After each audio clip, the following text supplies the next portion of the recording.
गर्गाचार्य जी बोले अब थोड़े गंभीर है, जाओ नेक उत्सव कम करो, ये नामकरण उत्सव इसका ज्यादा प्रचार मत करना। तो ठीक है।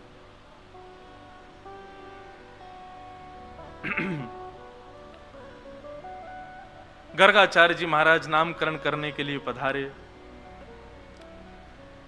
देव यशोदा मैया अपनी गोद में बलराम जी को लेकर के बैठी हैं और रोहिणी मैया अपनी गोद में श्री कृष्ण को लेकर के बैठी हैं, गर्गाचार्य जी की परीक्षा करने के लिए कि इनको कुछ पता है कि नहीं। देखें, श्री गर्गाचार्य जी ने जैसे ही सबसे पहले बड़ी मैया यशोदा जी की गोद में बैठे हुए बालक को देखा, देखते ही बोले, अयम ही रोहिणी पुत्रो रमयन सुहृदो गुणैः आख्यास्यते राम इति बलाधिक्यात् बलं विदु। भैया क्षमा करियो, पर ये आपकी गोद में जो लाला ये आपका नहीं है, ये रोहिणी का बेटा है।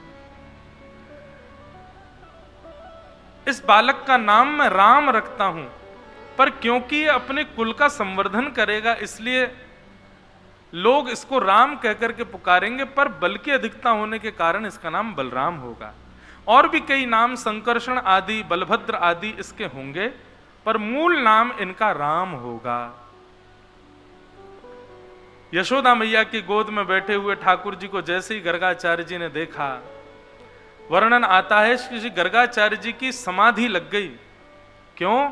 श्री गर्गाचार्य जी देखते ही जान गए कि ये तो साक्षात परब्रह्म है, और ये वही परब्रह्म है जिनका मैं नित्य ध्यान करता हूं। शंख चक्र गदा पद्मधारी श्रीमन नारायण यज्ञ भोक्ता त्रिलोकीनाथ।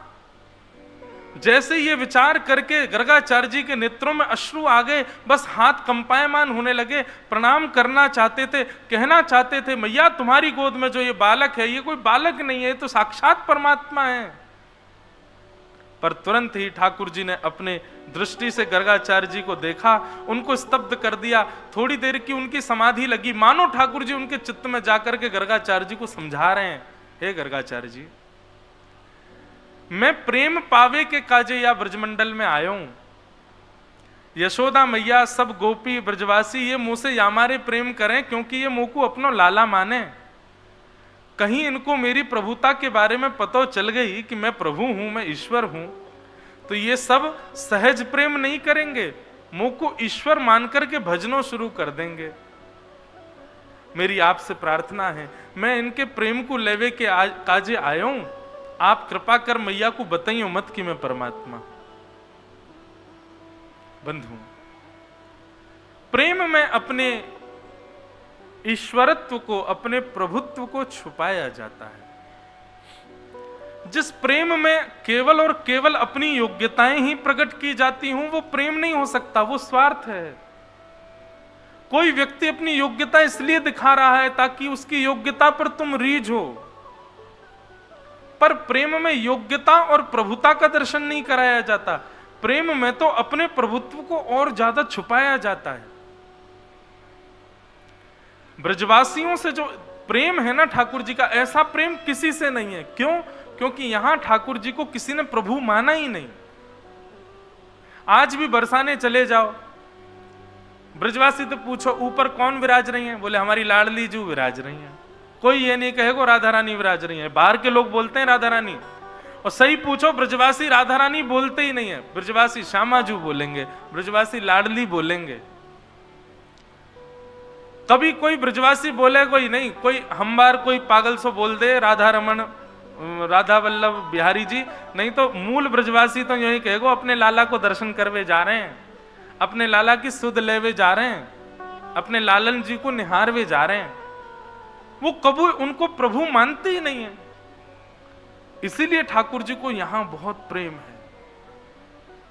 और इसमें भी दो बात होती है, संसार के कई लोग हैं वो आपको, आपके प्रभुत्व को अस्वीकार केवल इसलिए करते हैं ताकि हम दूसरों को दिखा सके, देखो ये इतना श्रेष्ठ है लेकिन मैं तो इसको ऐसे रखता हूं। ऐसा नहीं, ये गलत है। दूसरों को दिखाने के लिए किसी के प्रभुत्व को स्वीकार ना करना ये उचित नहीं है। वास्तविकता में जब प्रेम होता है तब प्रभुत्व स्वीकार नहीं होता। दिखावे के लिए किसी के प्रभुत्व को अस्वीकार करना यह संसार का नियम है।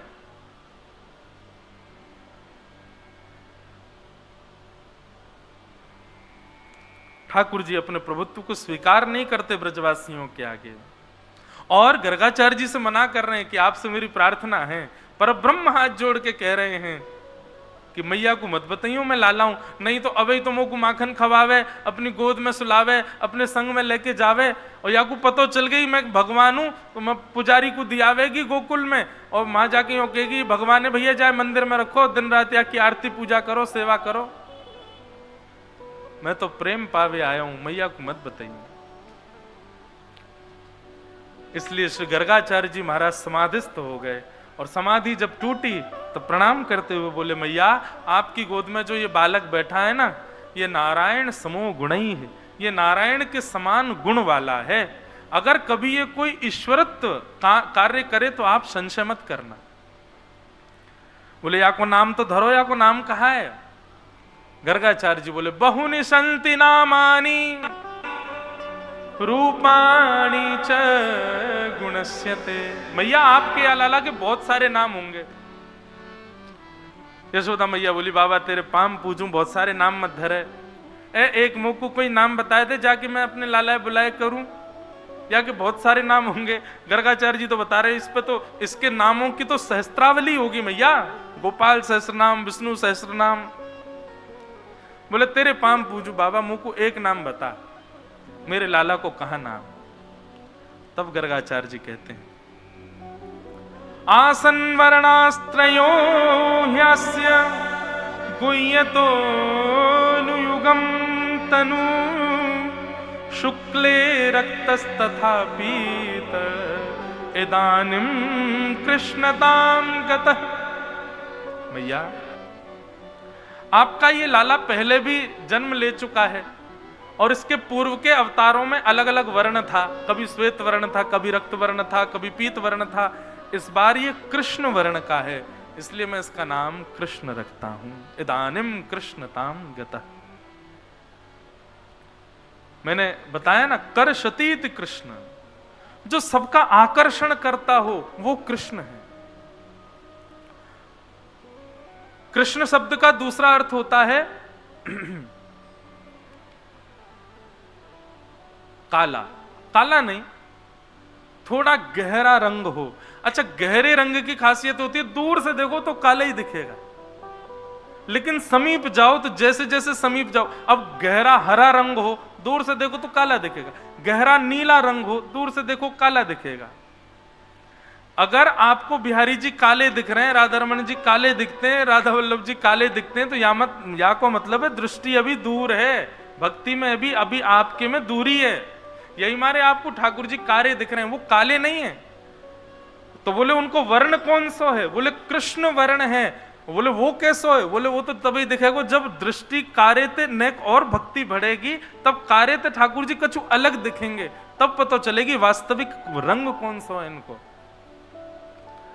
ये भी एक सूत्र है कि जब तक श्याम सुंदर काले दिख रहे हैं तब तक समझो कि अभी भक्ति सूक्ष्म ही है, वो काले नहीं है, वो कृष्ण है। और कृष्ण वर्ण ना ही सांवला होता है, ना ही काला होता है, ना ही नीला होता है, ये कुछ अलग ही होता है, कुछ विलग ही होता है। कैसा वर्ण है जिसको देखते ही आकर्षण हो जाता है। किसी गहरे कॉम्प्लेक्शन वाले व्यक्ति से कभी आकर्षण होता है क्या? नहीं होता। हम मानवों का तो कभी नहीं होता। श्री कृष्ण से कैसे हो सकता है? क्योंकि उनका वर्ण काला नहीं है, कृष्ण वर्ण है। और वो कृष्ण वर्ण कैसा है उसी के लिए तो प्रयास कर रहे हैं कि वो दिखे, वो है कैसा। भगवान का नाम कृष्ण रखा गया। अब तो जैसे ही ठाकुर जी को नामकरण है गयो, लाल जी नेकौर बड़े हेन लगे। अब तो जैसे जैसे नेकौर भय, ठाकुर जी चलनो भी सीख रहे हैं, दहली पार करनो भी सीख रहे हैं। बड़ी लीलाएं ठाकुर जी की, इतनी सारी लीलाएं हैं, कभी मन करे कितनों विस्तार से कहें ठाकुर जी की वृंदावन ब्रज लीला को।